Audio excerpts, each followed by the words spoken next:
Hi guys! Welcome to my video log. Ito na yung last stop namin dito sa aming Ilocos Norte and Ilocos Sur tour. Ito yung Hidden Garden. Isa siyang famous restaurant dito sa Ilocos Sur at kita nyo naman ang daming mga celebrities na nagpunta dito. So bakit siya tinawag na Hidden Garden? Kasi garden siya. Ang dami niya talagang tanim dito. Grabe. Napaka-presko nung paligid kasi sa dami ng halaman, ang daming greeneries, and madami ding mga areas para pwede ka mag-photo op.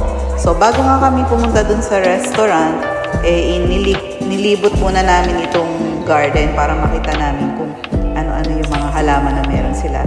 Meron din silang mga cute na statue na nakakatawa at marami silang mga quotable quotes dito na ayan, tulad nito, do not leave your husband unattended. Di ba nakakatawa yan? Tapos itong name ng dish is Poki Poki. So amusing talaga. Tapos, bukod sa mga halaman na display nila, binibenta din nila yung iba dito. Although, may kamahalan para sa akin kasi marami ding garden sa Bulacan. So, pag i-compare, mas mura pa rin yung mga nabibili sa Bulacan. Tapos, ibabiyahe mo pa siya. So, hindi naman kami bumili ng mga halaman. Ito na yung mga halaman na for sale. Hindi na kami bumili dyan kasi ang layo din naman ng biyahihin namin. So, madadagdagan pa yung timbang ng mga dala-dala namin sa kotse. So, bukod dun sa mga damit namin na nakamaleta, naka-luggage, meron din kami mga pasalubong na binili. Although, masasabi ko na bitin talaga yung aming pag-stay dito sa Ilocos Sur kasi 3 araw lang, Ilocos Sur and Ilocos Norte. So kung balak mong pumunta dito talaga sa Norte, dapat mga 1 linggo para masulit nyo. Kasi sa dami ng mga activities na pwede mong gawin, hindi mo talaga siya mapapagkasya sa 3 araw. Ang dami pa namin hindi napuntahan tulad nung sand dune sa Ilocos Norte. Tapos hindi rin kami nagtagal sa Pagudpod, hindi kami nakapag-swimming, hindi namin nabisita yung famous na waterfall sa Ilocos Sur. So marami talagang pwedeng gawin dito.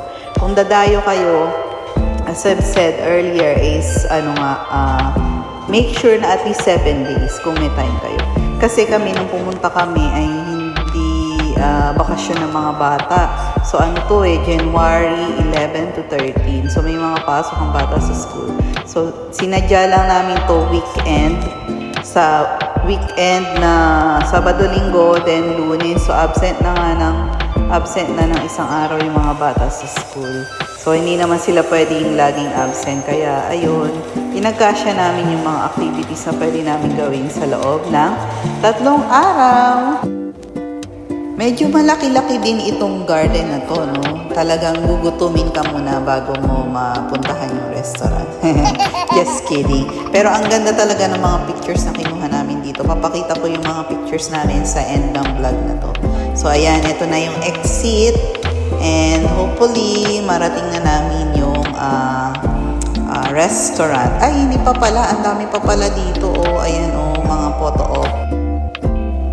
A few moments later. So, ayan. After namin maglibot, nakakuha na kami ng table dito. Ang ganda nung kanilang ambience ng restaurant. And then, meron din silang live band. So, habang kumakain ka, may music na tumutug. Ito pala yung order namin. Ayan, meron kaming sinigang, baboy.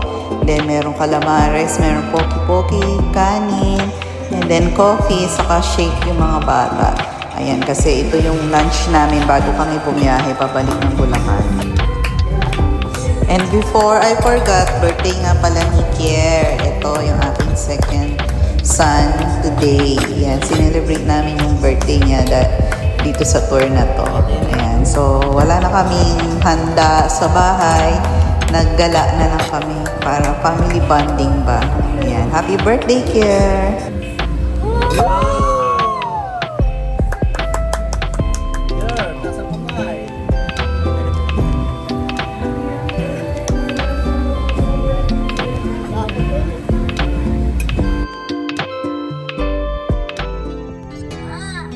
So after ng masarap na lunch ay lumarga na kami pabalik ng Bulacan.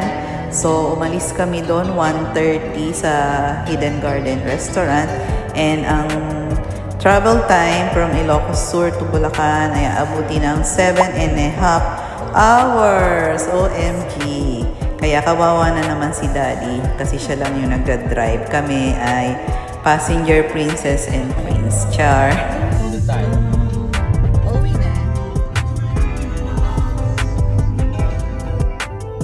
Ito yung nasirang Quirino Bridge dito sa Bantay, Ilocos Sur. Sayang, no? Ang ganda pa naman niya, lalo sa gabi.